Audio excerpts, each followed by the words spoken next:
10 years after Hurricane Katrina, Robin is returning home to the Gulf Coast, both to explore the storm's legacy and celebrate the remarkable people who live there. Robin back now with a story that embodies that spirit. One of the hurricane survivors speaking out for the very first time. Robin? Yeah, Lara, her name is Diane Brugger. She's from my hometown of Pasquotank, Mississippi. It's about an hour's drive east from where we are here in New Orleans. Mississippi is actually where the eye of the storm made landfall. The entire Gulf Coast region felt the impact of the most destructive storm any of them had ever seen. We have met many heroes while covering Hurricane Katrina.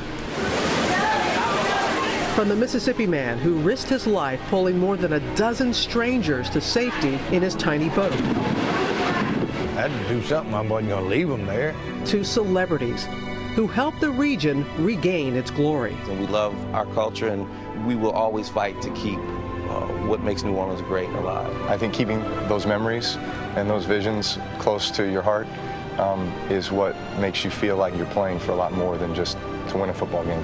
The survivors of Katrina all have dramatic stories. The things that happened from the hurricane it's made me stronger. But it was this woman who honored us with her trust by opening up for the first time with a harrowing tale that took 10 years to tell. We saw the water coming, the cars and floating and everything. You know, the water was almost up the scenic drive, and it was like, oh, this is serious. Diane and Tony Brugger did not evacuate from Harbor Oaks, the historic inn they had lovingly restored in my hometown of Pasquotank, Mississippi. As the waters continued to rise, tornadoes touched down, one of which hit the Bruggers' home full on. We were sitting in the bed, and the dogs were just going crazy. And the house, you'd feel it sort of, you know, like a lift up like a boat, and then settle back, and lift up like a boat. And we just looked at each other, and I saw a weird acceptance in his eyes that really unnerved me. That where he almost was acknowledging that this was it. And I didn't understand, I understood it, but I didn't accept it. And, but we said nothing. We just held hands and just looked at each other. And then when the house went up, and it didn't quite go right back down the way it was supposed to, and we all got up, and then that's when the walls fell away, when the ceiling came down. And then it just covered them.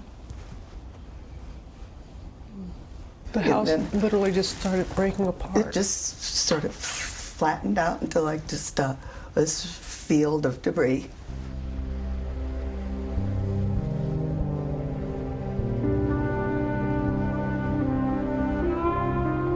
Tony was, when the part of the ceiling came down, it caught his head and just stuck him right under. Somehow, Diane survived. The only thing I remember is the trees, there were two together, and I had a foot in one and a foot in the other tree. It was all just hang on. She clung to the tree limbs for 6 hours until the violent storm subsided and she was rescued.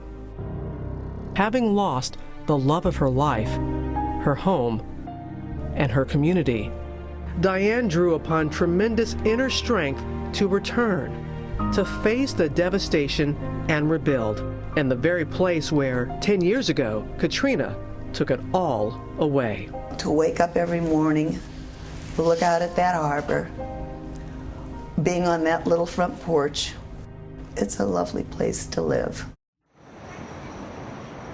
It certainly is, and that's a question a lot of people are asked. So why do you live there on the Gulf Coast? Why do you live here in New Orleans when you know what could happen? And the response is, it's home. It's home. We're going to go to the Pass. That's what we affectionately call Pasquotank, the Pass, in just a little bit. We're going to hold another special screening there tonight. And our colleagues at ABC Digital will actually be streaming from the event live. And you can go to abcnews.com/live to find out more, Lara. It is home, Robin. Incredible resilience. And you guys can see Robin's special, Katrina, 10 years after the storm, this Sunday, 10 p.m., 9 Central, right here on ABC.